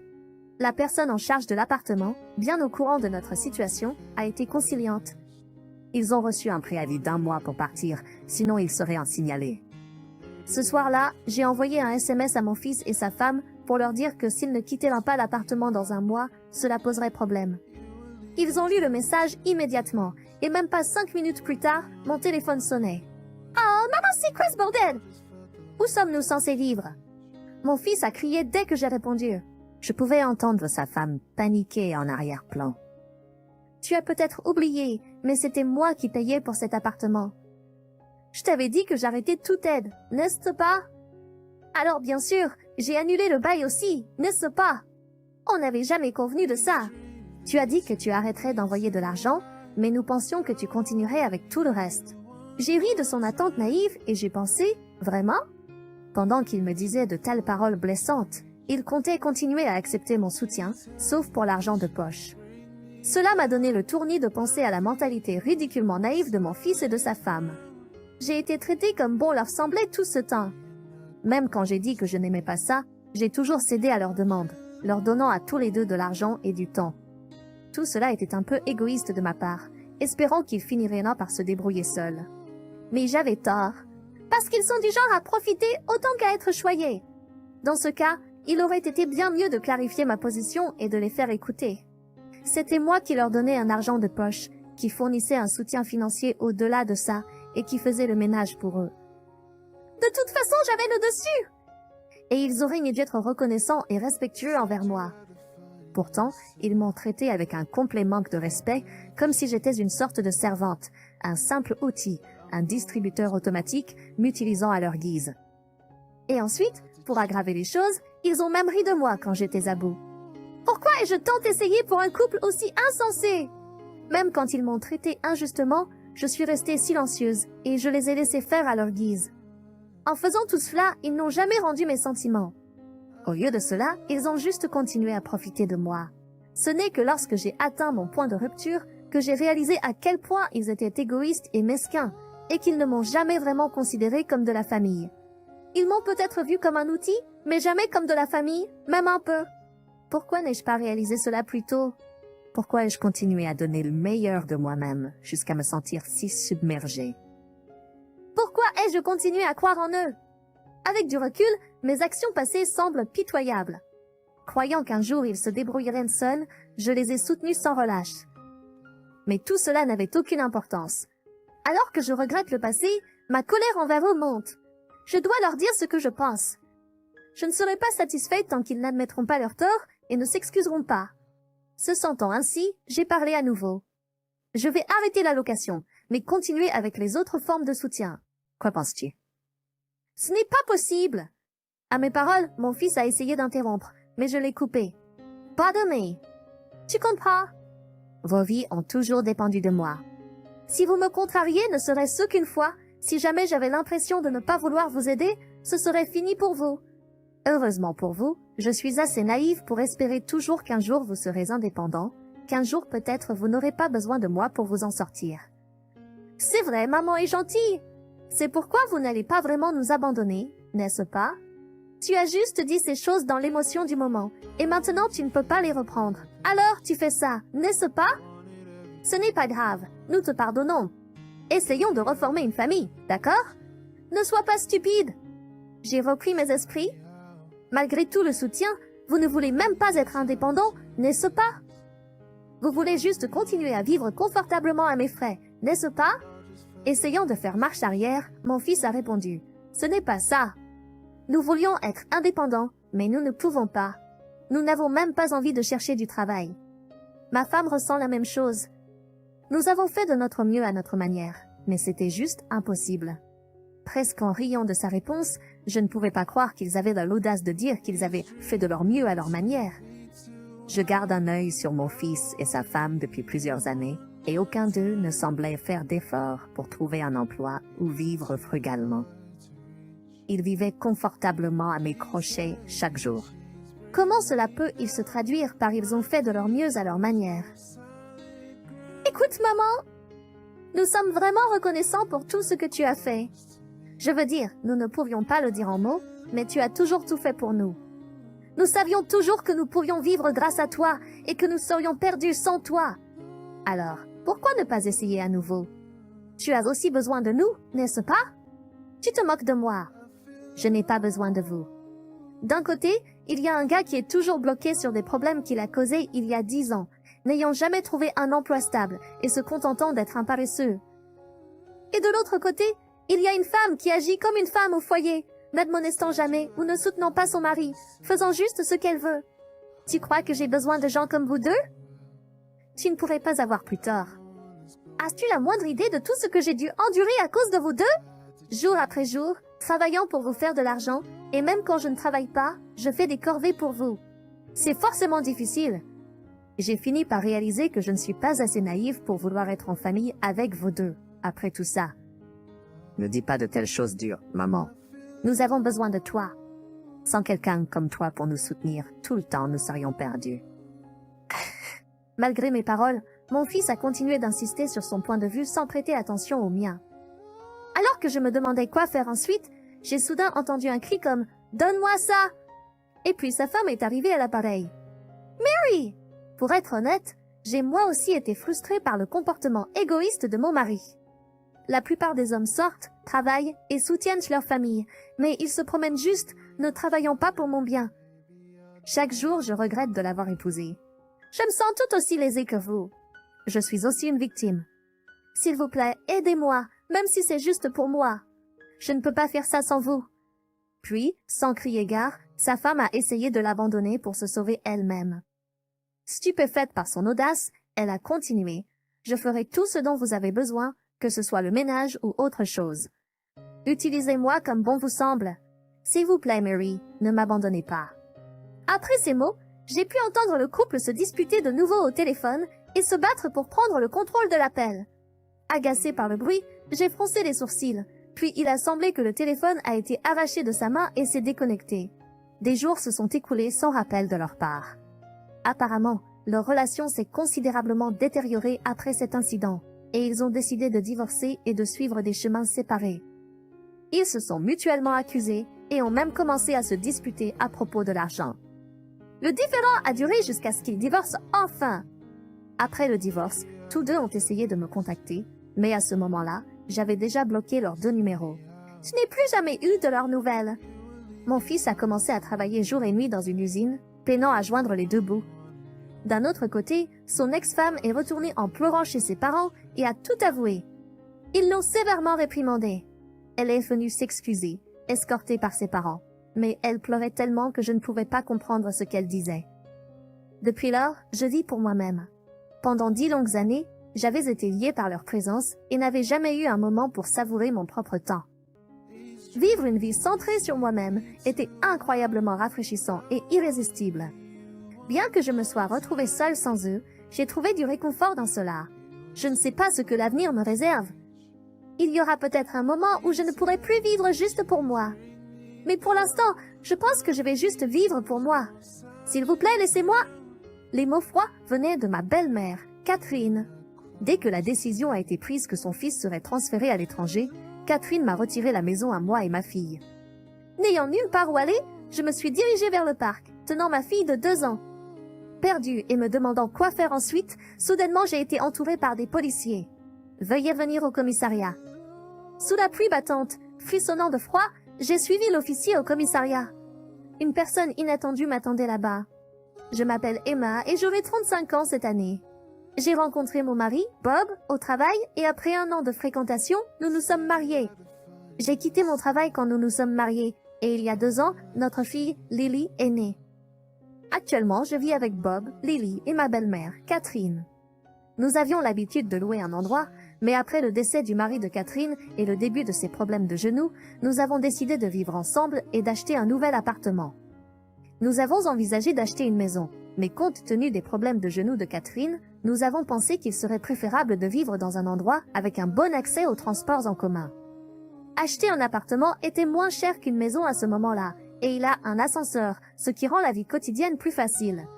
Catherine préférait aussi l'appartement, alors nous avons versé un acompte et contracté un prêt de 35 ans. La société de Bob demande souvent à ses employés de voyager ou de déménager. Mais comme nous avons acheté la maison, on nous a dit qu'il ne serait pas muté pendant un certain temps. Cependant, il voyage plus fréquemment pour affaires que les autres employés, environ 1 fois par semaine dans d'autres États. Ayant une fille de 2 ans, je me sens honnêtement stressée lorsque Bob part en voyage d'affaires. Au début, Catherine était coopérative, mais maintenant elle ne m'aide pas du tout avec la garde de l'enfant. En fait, elle me donne encore plus de travail. Par exemple, elle mange et laisse ses assiettes autour, et elle laisse les ustensiles de cuisine sans les rincer. Je suis souvent occupée avec Lily, et quand Bob revient de ses voyages, je suis épuisée. Quand je m'en rends compte, la nourriture a séché sur les assiettes, ce qui les rend difficiles à laver. Même quand je lui demande au moins de les rincer, elle s'excuse simplement et promet d'être plus prudente la prochaine fois. Mais ce ne sont que des paroles en l'air. Étrangement, elle les rince quand Bob est là, et je m'en suis rendu compte récemment seulement. Au début, je pensais que c'était correct puisqu'elle les rinçait de temps en temps, mais maintenant je le vois différemment. Je crois que Catherine me cherche délibérément des ennuis. Par exemple, quand elle me demande si j'ai besoin de quelque chose du magasin et que je dis non, elle mentionne plus tard après mon retour qu'elle avait en fait besoin de quelque chose. Et cela arrive assez souvent. En considérant les genoux douloureux de Catherine, je pensais que déménager était douloureux pour elle. Alors je voulais l'aider autant que possible, mais mon désir de l'assister s'atténue lentement. J'ai envisagé d'en discuter avec Bob, mais il est déjà stressé par le travail, alors je ne voulais pas ajouter à son fardeau. Le comportement de Catherine a commencé peu de temps après que nous avons commencé à vivre ensemble, et cela fait plusieurs années maintenant. Lorsque j'ai consulté une amie, elle a dit « On dirait qu'elle te harcèle ». Pourquoi ne pas en parler à Bob? Je pense qu'il pourra t'aider. Si je consultais Bob, il y a une chance que Catherine, qui n'a pas de proches, finisse dans un établissement. À ce moment-là, j'ai pensé qu'il serait peut-être préférable pour moi de supporter cela. Cependant, un jour, un événement s'est produit qui a changé ce que je ressentais. Ce jour-là, j'avais prévu de déposer Lily chez mes parents. Mes parents adorent Lily et l'ont parfois pour des soirées pyjama. Merci de toujours amener Lily. Nous attendons avec impatience ces visites. Pourquoi ne restes-tu pas parfois aussi? J'adorerais, mais je m'inquiète de laisser Catherine seule. Je vais rentrer à la maison. Ne gâte pas Lily avec trop de jouets. Après avoir apprécié une brève conversation, j'ai décidé de retourner à l'appartement où Catherine m'attendait. À mon arrivée, j'ai réalisé quelque chose. J'avais oublié les clés à la maison. Bien que préoccupée au départ, je me suis souvenu que Catherine était à la maison et j'ai décidé de sonner à l'interphone. J'ai composé le numéro de la chambre sur l'interphone, mais il n'y a pas eu de réponse. Est-ce qu'elle est sortie? Pensant cela, j'ai décidé d'attendre dehors un moment. Cependant, Catherine n'est jamais revenue. Cela a duré environ 2 heures, et vers 19 heures, il commençait à faire sombre. À ce moment-là, un autre résident semblait rentrer, et je l'ai suivi une fois qu'il a déverrouillé l'entrée principale. Catherine sort rarement le soir, donc j'étais certaine qu'elle était à la maison. Avec cette pensée, j'ai appuyé sur le bouton de l'interphone devant notre appartement. Bien que j'entendais le ding-dong de l'intérieur, il n'y avait toujours pas de réponse. Après avoir attendu près de la porte pendant un certain temps, j'ai entendu un léger bruit venant de l'intérieur. Cela signifiait que Catherine était effectivement à l'intérieur. J'ai essayé l'interphone plusieurs fois, mais Catherine a refusé de sortir. Bien. Se sentant vaincu, je suis resté dans un motel à proximité pour la nuit, prévoyant de revenir lorsque Bob serait de retour de son voyage d'affaires. Qu'est-il arrivé? Dehors faire des achats? En fait, j'ai dit à Bob que Catherine m'avait enfermé dehors. Il était compréhensiblement bouleversé pour moi. Mais Catherine a simplement dit « Oh, peut-être que je n'ai pas entendu à cause de mon audition. »« Je deviens vieille, tu sais ?» Essayant de cacher son sourire. Soulagée d'être de retour à l'intérieur, j'ai attrapé mes clés et suis allée chercher Lily, qui était chez mes parents. Après avoir discuté de la situation avec mes parents, ils ont dit « On dirait qu'elle te mène la vie dure. Si cela devient trop difficile, tu es toujours le bienvenu ici. » Exactement. Rappelle-toi, tu es notre précieuse fille. Leurs paroles réconfortantes m'ont fait verser des larmes, mais devant Lily, je les ai rapidement essuyées et suis rentrée chez moi. Pendant un certain temps, il n'y a eu aucun problème avec Catherine. Puis, sans crier gare, le transfert international de Bob s'est finalisé. Un transfert permanent? Pas un voyage d'affaires? Oui. Nous avons enfin acheté un endroit et maintenant cette mission internationale. Que en penses-tu? Je pense qu'il est préférable que toi et Lily restiez aux États-Unis. Mais peux-tu supporter de vivre avec ma mère? Bien que je n'ai pas pu répondre immédiatement à la question de Bob, en tenant compte du stress potentiel pour Lily, j'ai décidé qu'il serait préférable que nous restions tous les deux aux États-Unis. Peu de temps après la décision, Bob a dû partir pour l'Europe. Bien qu'il se soit inquiété pour nous, il semblait trop accaparé par le travail pour y penser beaucoup. Ainsi, la vie de moi, Lily et Catherine était sur le point de commencer. Cependant, comme prévu, vivre avec Catherine a tourné au vinaigre. Dès que Bob est parti pour l'Europe, son attitude a radicalement changé. Ce jour-là, un orage se préparait et il était dangereux de sortir. Et pourtant, Catherine m'a lâché une bombe. Maintenant que Bob est parti, ne serait-il pas mieux que toi et Lily déménagiez? Excusez-moi. Que voulez-vous dire? Exactement ce que j'ai dit. Je vais prendre le relais à partir de maintenant. J'ai juste l'impression de ne pas pouvoir me détendre avec des étrangers dans la maison. J'apprécierais que vous partiez tout de suite. J'étais complètement incrédule face à l'audace de Catherine. Il est vrai que Catherine et moi ne sommes pas liés, mais j'ai toujours fait de mon mieux pour rendre notre cohabitation confortable. Au moins, je l'ai toujours traitée comme de la famille. Cependant, pour Catherine, il semble que nous n'étions qu'une pensée après coup. Je songeais à rassembler mes affaires et à retourner chez mes parents quand elle m'a dit, au lieu de tergiverser, pourquoi ne sors-tu pas? Avant que je m'en rende compte, habillés comme nous l'étions, Lily et moi avons été jetés hors de notre propre maison. Peu importe combien je frappais à la porte, Catherine ne sortait pas. Perdue et confuse, j'ai porté Lily à travers la pluie battante jusqu'à un parc à proximité. Il y avait un toit là-bas, que je pensais offrir un abri contre la pluie. Idéalement, j'aurais pu réserver une chambre dans un motel ou retourner chez mes parents, mais j'avais laissé mon portefeuille et mon téléphone à l'intérieur de la maison. Je me sentais impuissante et je me suis assise dans le parc, essayant de réfléchir à notre prochaine étape. Je ne suis pas sûre combien de temps s'est écoulé sous la pluie torrentielle. Submergée par la fatigue et le froid, Il faisait déjà sombre et même s'il était été, le froid était mordant et je craignais que nous attrapions froid. Aussi mauvaise que soit la situation, il semblait que la seule option était de marcher jusqu'à chez mes parents. Mais cela représenterait 3 heures de marche. Alors que je réfléchissais à notre situation, j'ai vu 2 lumières au loin s'approcher. À cause de la pluie, je ne pouvais pas voir clairement, mais les lumières appartenaient à 2 policiers. J'ai pensé qu'ils pourraient peut-être aider, mais avant que je puisse m'approcher, l'un d'eux m'a interpellée. « Est-ce toi, Emma? Et est-ce que cette petite est Lily ?» J'ai été surpris que l'officier connaisse mon nom, mais j'ai répondu faiblement. « Oui, c'est nous. » Ensuite, l'officier a dit « Veuillez venir au poste avec nous. » Pourquoi au poste de police? Je me demandais si quelque chose n'allait pas. Poussés par l'officier, Lily et moi sommes montés dans la voiture de patrouille. Nous avions froid d'être restés si longtemps sous la pluie, mais les officiers avaient pensé à apporter de grandes serviettes. Vous pourriez avoir besoin de ceci. Nous avons des vêtements de rechange au poste pour vous, ont-ils dit gentiment. Me demandant comment ils savaient de pour nous et pourquoi nous allions au poste de police, j'ai demandé « Comment saviez-vous où nous trouver ?» Ils ont répondu « Nous expliquerons tout une fois de retour au poste. Pour l'instant, essayez juste de vous détendre. » Épuisée, je me suis vite endormie et me suis réveillée pour constater que nous étions arrivés au poste de police. En suivant les officiers à l'intérieur, à ma grande surprise, j'ai vu Catherine et mon oncle. « Oncle, que faites-vous ici ?» Il a été contacté par Bob. Il a expliqué, Bob soupçonnait que vous aviez des problèmes avec sa mère, et comme il est à l'étranger, il voulait que je surveille la situation pour lui. D'après mon oncle, Bob lui avait déjà parlé de ce problème auparavant. Il a dit que Bob lui avait demandé de surveiller la situation, étant donné qu'il ne pouvait pas être là lui-même étant à l'étranger. Il s'avère qu'il nous a vus sous la pluie plus tôt aujourd'hui.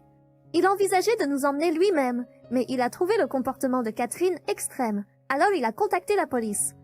C'est pourquoi les officiers connaissaient notre emplacement et sont venus nous chercher. Catherine avait également été invitée à se rendre au poste de police. Elle était assise sur un canapé, me regardant fixement, apparemment sans comprendre pourquoi elle était là. « Pourquoi dois-je être ici? J'ai un mauvais genou, tu sais. Si Bob était ici, cela ne se passerait pas. » Catherine plaidait sa cause, mais toute cette situation était le résultat de la demande de mon oncle, pour de l'aide.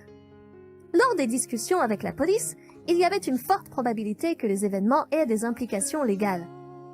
Par conséquent, on m'a conseillé de songer à engager un avocat. Ou une avocate? C'est une réaction excessive. J'ai juste verrouillé la porte, c'est tout. Je n'ai rien fait d'autre. Réalises-tu seulement ce que tu as fait? Tu as jeté Emma et un petit enfant sous une pluie torrentielle. Ce n'est pas quelque chose de pardonnable. Mon oncle a pris notre défense et l'a affirmé. En fait, j'étais le véritable propriétaire de la maison. C'est impossible. Bob est le chef de famille. C'est le véritable propriétaire. Maintenant qu'il n'est pas là, la maison devrait être à moi. Catherine pensait que Bob était le propriétaire, mais elle s'est trompée. En fait, mon oncle gère une agence immobilière et nous a trouvé un superbe condo à bon prix. Bob avait recommandé que la propriété soit mise à mon nom. J'étais indifférent à l'époque, mais maintenant je suis content d'avoir suivi les conseils de Bob. Plus tard, suivant les conseils de mon oncle, j'ai décidé d'engager un avocat. L'avocate a dit que ce serait difficile d'expulser Catherine. Par conséquent, la meilleure solution pourrait être de la placer dans un établissement spécialisé. En entendant cela, j'ai immédiatement appelé Bob pour lui expliquer la situation. Bob n'avait pas prévu que le problème prendrait une telle ampleur et a dit qu'il aimerait rentrer du Japon pour en discuter correctement. Il a également dit qu'il envisageait de placer Catherine dans un établissement. Ignorant tout cela, Catherine, bien qu'étant au commissariat, grignotait des biscuits sans se soucier. Comme je ne pouvais pas retourner à la maison avec Catherine, j'ai décidé de me réfugier chez mes parents jusqu'au retour de Bob. Bob serait de retour dans une semaine, me laissant le temps de réfléchir à nos prochaines étapes. Si Bob ne me soutenait pas, le divorce semblait être la seule option. Le regret m'envahissait, souhaitant avoir demandé des conseils plus tôt. Une semaine plus tard, Bob, revenu d'Europe, était à la maison avec Catherine. Donc, je suis retournée chez moi, chez mes parents. Vu l'urgence de son retour, Bob devait bientôt retourner en Europe. Il ne pouvait rester au Japon que quelques jours. Nous devions donc discuter de nos prochaines étapes. J'ai entendu des choses de l'oncle d'Emma. Est-ce tout vrai? Ce ne sont que des mensonges. Je n'ai rien fait. Emma complote quelque chose pour m'expulser. Catherine a obstinément refusé d'admettre tout acte répréhensible. Elle a même prétendu que je complotais pour l'expulser. Bob, qui aurait dû être de mon côté, semblait vouloir considérer le point de vue de Catherine. Je comprends. Alors, avez-vous des preuves communes pour prouver que Emma complote quelque chose? Des preuves? Bien sûr que non. Je vois. Emma, avez-vous des preuves? Pour être honnête, j'ai été tellement occupée par le travail. À cause du travail, je n'ai pas pu surveiller les choses. Je ne suis pas sûre de qui croire. J'ai remis quelque chose à Bob que j'avais sur moi. Qu'est-ce que c'est? J'ai donné à Bob un enregistreur vocal que j'utilisais. Il contenait des enregistrements de Catherine, qui non seulement m'a expulsée, mais m'a aussi souvent rabrouée. Quand Bob l'a écouté, il a entendu la voix de Catherine dire des choses comme « Tu es une épouse sans valeur ». Je me demande pourquoi il t'a même épousée. En entendant cela, Catherine a rapidement commencé à se défendre. C'est sorti de son contexte. Tout le monde a ses moments, n'est-ce pas? J'étais juste frustrée à ce moment-là. Mais ce n'était qu'une fois. Même si Catherine affirmait cela, un barrage d'abus verbaux enregistrés jouait depuis l'enregistreur vocal. Il y avait d'innombrables instances, et même certaines qui n'ont pas été capturées par l'appareil. La main de Bob tenant l'enregistreur vocal tremblait de tension et de colère. Pendant ce temps, Catherine avait l'air coupable. « Maman, de quoi s'agit-il » demanda Bob, mais Catherine resta silencieuse. « Si tu ne réponds pas, alors je suppose que tout cela est vrai. Si c'est le cas, je dois protéger Emma et Lily. » « Je comprends, n'est-ce pas? Je n'avais jamais vu Bob en colère pendant toutes les années où nous avons été ensemble. » Catherine, voyant probablement ce côté de Bob pour la première fois aussi, avait l'air effrayée et recula, incapable de dire un mot. Par la suite, il y a eu plusieurs discussions jusqu'au retour de Bob en Europe. J'ai affirmé que je ne pouvais plus vivre avec Catherine, compte tenu de la présence de Lily, et ne voulant pas revivre cet événement. J'ai senti que je ne pourrais pas le supporter. Bob semblait partager mon sentiment, penché vers le placement de Catherine dans un établissement spécialisé. Cependant, Catherine s'est vivement opposée à l'idée, compliquant les discussions. Quoi qu'il en soit, j'ai décidé de vendre la maison. Donc, tu ne peux plus rester ici. Si tu ne veux pas aller dans un établissement, tu devras trouver un autre endroit. Comment oses-tu décider de cela toute seule? Je ne te permettrai pas de vendre la maison. Catherine s'est opposée à l'idée de vendre la maison, mais c'était une demande difficile à accommoder. C'est parce que Lily et moi avions décidé de déménager en Europe. Bob regrettait de ne pas avoir été plus présent pour sa famille et voulait être là pour nous à l'avenir. Bien que j'hésitais à vivre à l'étranger, savoir que Bob serait avec nous me rassurait. De plus, Lily n'a que 2 ans et ce serait bien pour elle de pratiquer ses compétences en communication en Europe. Par conséquent, vendre le condo, qui avait encore une hypothèque, était la seule option. Si nous l'avions laissé tel quel, Catherine aurait dû couvrir l'hypothèque. Compte tenu de ses perspectives d'avenir, quelqu'un devrait être là pour l'aider. Malgré nos efforts, Catherine était catégorique sur le fait de ne pas déménager dans un établissement. Nous avons donc pu la placer de force dans un établissement. Je suis désolée, mais je dois retourner en Europe. Pourriez-vous gérer toutes les procédures nécessaires ici? Bob a demandé avant de partir. Avec l'aide de ceux qui m'entourent, j'ai réussi à finaliser l'admission de Catherine dans l'établissement. Le personnel de l'établissement me tient informé de l'état de santé de Catherine, mais il semble qu'elle ne se porte pas bien. Ce serait une chose si elle était simplement déprimée, mais apparemment, elle a donné du fil à retordre aux gens là-bas. Avant de partir en Europe, je suis allée lui rendre visite pour voir comment elle allait. Mais elle s'est emportée contre moi en disant « Qu'est-ce que c'est que cette idée ? Pourquoi m'avez-vous enfermée dans cet endroit ?» Elle a même exprimé sa frustration au personnel, se plaignant « Comment pouvez-vous attendre de quelqu'un qu'il mange cette nourriture ?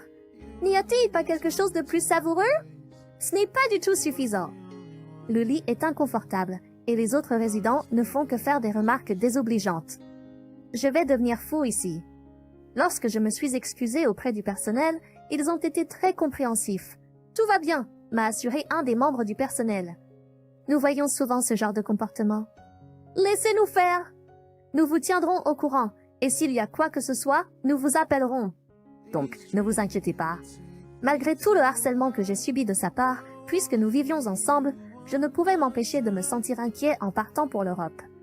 À mon arrivée à Paris, Bob m'a rencontré à l'aéroport et nous nous sommes dirigés vers l'appartement que nous avions loué. On dit que les loyers à Paris sont plus élevés qu'au Texas, mais comme la société de Bob lui accorde une allocation pour le logement, nous avons eu la chance de trouver un endroit spacieux et abordable. Les voisins de notre immeuble sont super sympas et ont été très gentils avec moi, même si je ne parle pas couramment le français.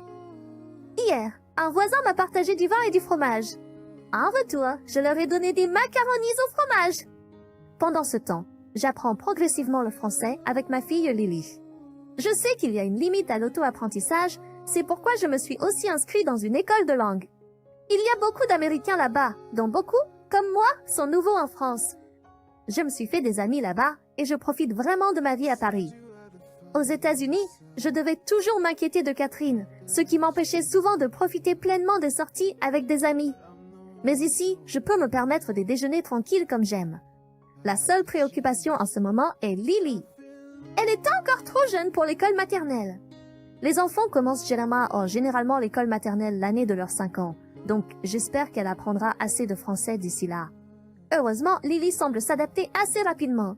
Je pense à trouver un emploi une fois que Lily ira à l'école maternelle. Bob dit que ça lui va bien que je reste à la maison, mais vivre à Paris m'a donné envie d'explorer plus d'opportunités. Voyons à quel point les gens sont ambitieux et confiants ici. Je me sens plus confiante maintenant que j'ai allumé quelque chose en moi. Je me suis liée d'amitié avec une serveuse dans un café à proximité et elle a laissé entendre qu'il pourrait y avoir un emploi pour moi là-bas. Ce café est non seulement populaire parmi la communauté américaine, mais aussi parmi ceux qui apprennent l'anglais. Il peut y avoir des défis à venir, mais depuis notre arrivée en France, Bob et moi communiquons beaucoup mieux. Je me sens plus à l'aise pour exprimer mes sentiments et je crois que quoi qu'il arrive, nous le surmonterons en famille. En ce moment, je suis plus heureuse que je ne l'ai jamais été dans ma vie. Déménageons chez mes parents à partir d'aujourd'hui? Ce sont mes parents, ça ne te dérange pas, n'est-ce pas? Mon mari a soudainement dit ça. J'ai été choquée et retenant mes larmes, je me suis tenue devant lui. Il y a seulement quelques jours depuis les funérailles de mon père. C'était juste quelques jours après que mon père, qui luttait contre la maladie, soit décédé. Le chaos des funérailles était encore présent. Ignorant mes sentiments, mon mari a fait ses bagages et est parti. Sa destination était la villa que je venais d'hériter, que mon père chérissait. De manière choquante, ses parents l'attendaient là-bas et ont décidé de rester à la villa. Je m'appelle Nathalie. Je viens de fêter mes 33 ans et je viens de commencer en tant que designer indépendante. Je suis mariée à Alex et nous vivons ensemble dans un appartement que nous avons loué depuis 3 ans maintenant. Peut-être que je suis assez connue dans mon domaine en tant que designer. Je gagne bien ma vie, donc l'appartement est à mon nom, pas à celui de mon mari. J'ai perdu ma mère quand j'étais à l'université et au cours de cette dernière année, mon père a été diagnostiqué d'une tumeur maligne, autrement dit, d'un cancer. Il suivait un traitement, mais il semblait que son temps était compté, et même le médecin traitant suggérait de se préparer au pire. Bien que j'ai vécu loin de chez moi lorsque j'ai perdu ma mère, après avoir rejoint une entreprise de design, mon père est toujours resté en contact et a entretenu notre relation. La nouvelle de la maladie de mon cher père m'a beaucoup affectée. À mesure que son état s'aggravait, je passais des nuits blanches. « Comment va votre père ?» Qu'a dit le médecin ? « Est-ce aussi grave ? Devrais-je, en tant que son gendre, lui rendre visite ?» Mon mari demandait fréquemment des nouvelles de la santé de mon père. Mais son ton semblait moins préoccupé, et plus comme s'il anticipait la mort de mon père. Il semblait toujours mécontent parce qu'il gagnait moins que moi. J'aurais aimé qu'il soit fier de mes réalisations professionnelles et qu'il me soutienne. Cependant, son comportement ressemblait à celui d'un enfant en compétition.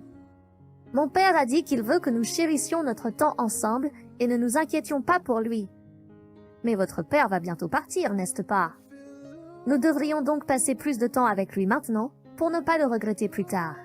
Je ne pouvais m'empêcher de ressentir de plus en plus de dégoût envers mon mari. Au début de notre mariage, il était aimant et notre temps ensemble était agréable. Notre temps ensemble était toujours plaisant, mais son insensibilité face à la maladie de mon père était angoissante. Je ne pouvais pas accepter ce changement en lui. Il travaille à la maison. J'avais aussi prévu de travailler à la maison après être devenue indépendante, mais il a dit qu'il ne pouvait pas se concentrer, alors j'ai dû louer un bureau séparé, ce qui m'obligeait à faire la navette. C'était pratique pour rendre visite à mon père malade, mais mon mari, bien qu'étant à la maison la plupart du temps, n'a jamais aidé aux tâches ménagères. J'ai géré les visites à l'hôpital de mon père, pris les dispositions nécessaires et accompli mes tâches professionnelles. Pourtant, quand je rentrais à la maison, je trouvais le désordre qu'il avait laissé, de la vaisselle sale et de la nourriture restante. Il ne cherchait que son propre confort et était indifférent à mes difficultés et à mon stress. Je ressentais un sentiment écrasant de solitude et d'épuisement. Finalement, mon père est décédé. Pendant sa vie, nous avions décidé de vendre notre maison familiale. Ainsi, en me rendant de l'hôpital à la maison funéraire, j'étais occupée par les préparatifs des funérailles. Cependant, alors qu'Alex était avec moi, il passait son temps à passer des appels, disparaître ou se concentrer sur lui-même, sans m'aider du tout. « Alex, s'il te plaît, aide-moi !» C'est difficile pour moi de gérer tout cela seul, surtout maintenant. J'ai essayé de lui dire, mais il a pris un appel juste au moment de répondre, et plus tard, il a simplement ri en disant « Je suis occupé avec le travail ». La colère et la déception envers mon mari grandissaient en moi. Était-ce parce que j'ai perdu mon père trop tôt? Ses paroles semblaient encore plus froides. Le jour des funérailles, il était profondément absorbé dans des conversations avec ses parents, et à chaque retour, ils avaient tous des sourires suffisants sur leur visage. Les autres participants nous regardaient avec des yeux étranges, et je me sentais de plus en plus isolée. Pourtant, j'ai réussi à mener à bien les funérailles et l'enterrement en douceur, et j'ai également finalisé les procédures d'héritage.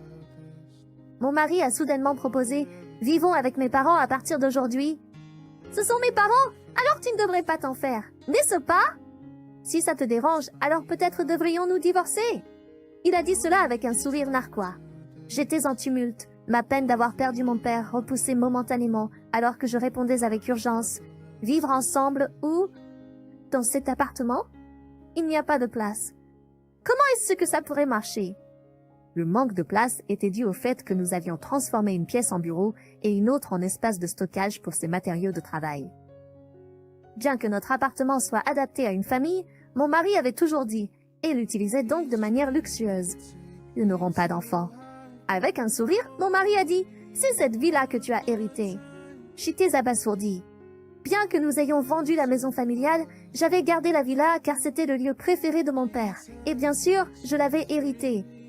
Cet endroit était rempli de souvenirs de mon père et occupait une place spéciale dans mon cœur.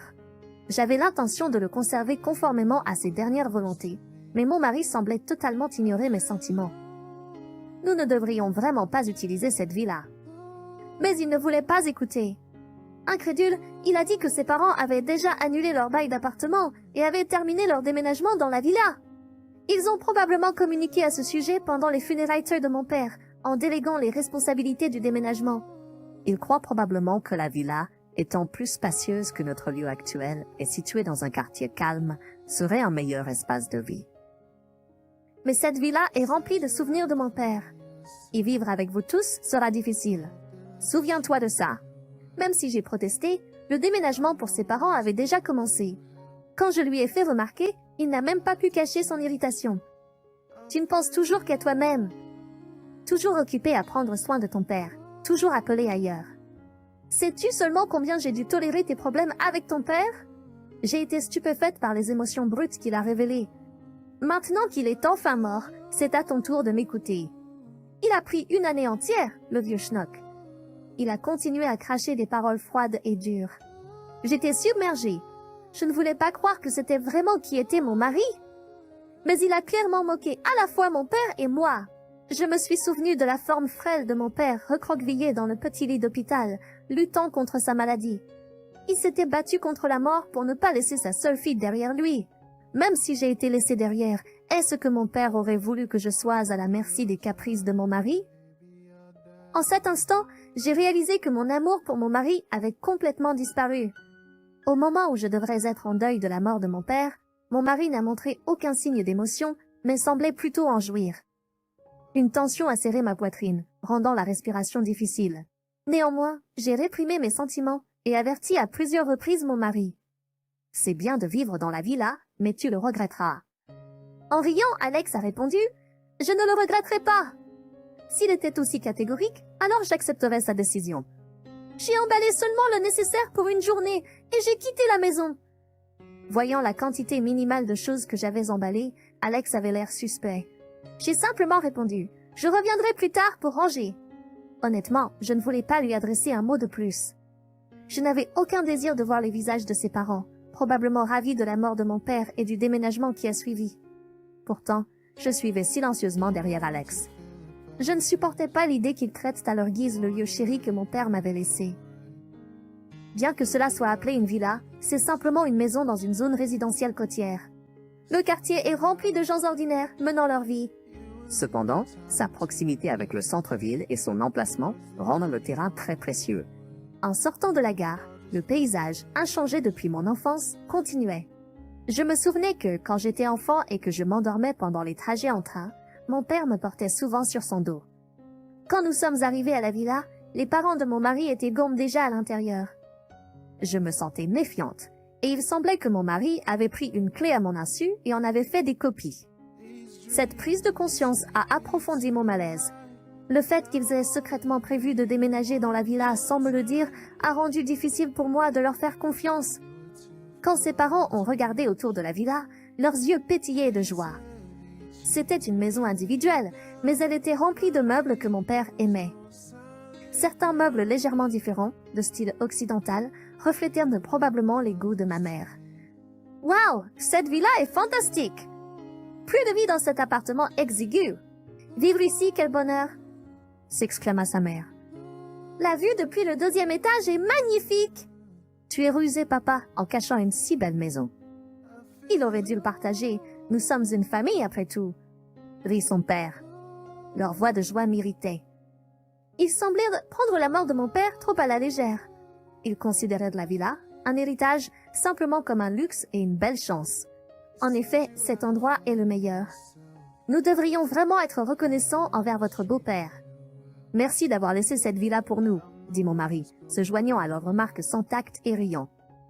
Puis, prétendant que c'était une célébration d'emménagement, ils ont commencé à ouvrir des bières et à préparer des collations. J'ai laissé échapper un profond soupir, sentant que les souvenirs de nous trois à cette table à manger étaient lentement ternis. J'ai passé cette nuit avec mes émotions gardées. Tôt le lendemain matin, j'ai été réveillée par le cri strident de sa mère. « Ça a commencé !» criait-elle. Je me suis réveillée pour voir mon mari et son père courir frénétiquement vers la source du cri et je les ai suivis peu après. Dans la salle de bain, sa mère gisait par terre, se tenant le pied, le visage tordu de choc. S'exclama-t-elle, son visage mélangeant peur et étonnement, son halètement résonnant partout. « Il ne s'est pas effondré? Peut-être avez-vous juste glissé ?» Mon mari et son père ont inspecté l'endroit qu'elle pointait, l'air perplexe. Pourtant, le sol brillait et était parfaitement intact. Pourtant, elle continuait à affirmer que le sol s'était effondré. Après les avoir regardés examiner le sol avec méfiance, j'ai enfin parlé. « Avez-vous marché sur cette partie du sol avec une couleur légèrement différente ?» Les trois ont regardé l'endroit avec étonnement. Me frayant un chemin à travers la foule, j'ai marché sur la partie avec une nuance différente. « m'exclamai-je, réalisant que ce n'était qu'un jeu de lumière. Mon mari s'est exclamé de surprise. Quand j'ai marché dessus, la planche a fait un bruit net et a légèrement cédé. Mais quand j'ai retiré mon pied, elle est remontée à sa position initiale. Si vous n'étiez pas au courant et que vous marchiez dessus, cela donnerait sûrement l'impression que le sol s'est effondré. Vous voyez, le sol s'enfonce un peu. C'est comme un piège. Quel genre de dispositif est-ce? As-ce une maison défectueuse? Expliquant calmement, j'ai fait face à leurs questions pressantes. Ce n'est pas défectueux. Mon père a fait construire la maison de cette façon. Comment? C'est une maison piège. En fait, mon père était un passionné hardcore de ninja. Cette villa, fruit de son temps et de son argent, était son chef-d'œuvre et son trésor. Les fois où il m'a emmené ici pendant mon enfance, c'était pour qu'il puisse ajuster ou ajouter de nouveaux pièges pendant les vacances d'été ou de Noël. Il y a donc des pièges comme le piège de la salle de bain répartis dans toute la maison.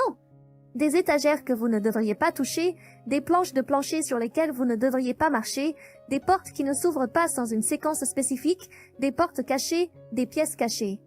C'était une villa secrète remplie des rêves de mon père. Naturellement, ce n'est pas vraiment adapté à la vie quotidienne. Je visite depuis mon enfance et j'ai des instructions pour tous les pièges de mon père. Mais mon mari et sa famille pourraient ne pas s'en sortir aussi bien. Je vous ai bien dit qu'il vaut mieux ne pas vivre ici, et c'est un endroit rempli des souvenirs de mon père. Toute la famille sait à quel point mon père était obsédé par les ninjas. En fait, c'est plus surprenant qu'après tant d'années de mariage, tu ne le savais pas. Mon mari, insistant sur le fait qu'il n'avait pas entendu parler des pièges, a été laissé sans voix par ma réplique. Ses parents, bien sûr, ont prétendu qu'ils en entendaient parler pour la première fois. Ils ont accusé mon mari, lui reprochant d'avoir annulé leur bail d'appartement et de les avoir rendus sans abri. Pendant que la bagarre continuait, mon beau-père et mon mari sont tombés dans un autre piège et ont roulé par terre. La vue des deux étendus par terre m'a arraché un bref sourire. Mais immédiatement, je me suis reprise et j'ai dit « S'il vous plaît, faites comme chez vous ». Ils avaient été aveuglés par le luxe de la villa, pensant que c'était une résidence confortable. Ils avaient ignoré mes avertissements et n'avaient même pas reconnu le passe-temps évident de mon père. Maintenant, ils en subissaient les conséquences. Même lorsqu'ils ont été informés des dangers potentiels, ils ont répondu avec dédain en disant « C'est bon ». Quel est le problème? Ce n'est pas un problème. Entendant cela, j'ai répondu avec un sourire confiant. Eh bien, je dois me préparer pour mon déménagement, donc je vais retourner à l'appartement pendant un certain temps. Et j'ai quitté la villa? Mais bien sûr, je ne me préparais pas vraiment à déménager. J'ai pris quelques jours de congé pour ranger les affaires de mon père. Comme prévu, seulement 2 jours plus tard, mon mari et ses parents n'ont pas pu supporter la vie pleine de pièges dans la villa. C'était un court laps de temps, mais je me sentais positive en réfléchissant et en commençant à faire des plans pour une nouvelle vie.